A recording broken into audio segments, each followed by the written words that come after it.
त्या ओबीसीवर जर अन्याय कराल तो ओबीसी आज दूध खुळे राहिलेले नाहीत, लक्षात ठेवा. त्यामुळे लवकरात लवकर याच्यामध्ये आपल्याला मार्ग काढावा लागेल. काही लोकांनी तर एक पत्र पाठवलेत लोकांना, मी कुणबी आहे, ज्यांना कोणाला सर्टिफिकेट पाहिजे असेल त्यांना मी देऊन टाकतो की हा कुणबी आहे म्हणून. बघा फिरतंय सगळीकडे.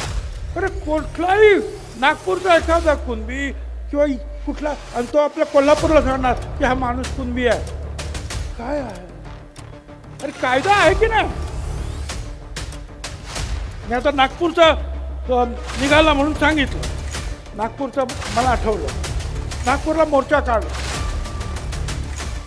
वडेट्टीवार साहेबांनी का, आमचा विरोध नाही.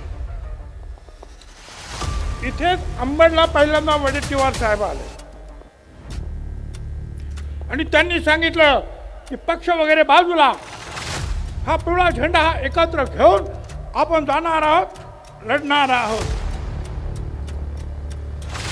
परत आमची दुसरी रॅली झाली हिंगोलीला, त्यांना बोलवलं, काय माहिती प्रेशर आले, येतो म्हणून सांगितलं, आलेच नाही.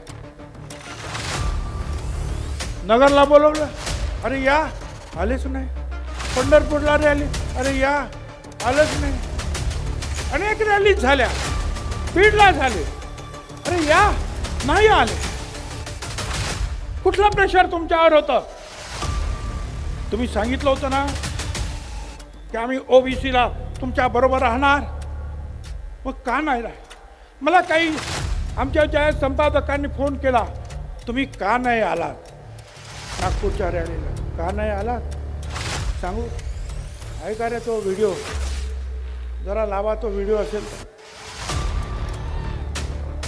आवाज द्या, आवाज.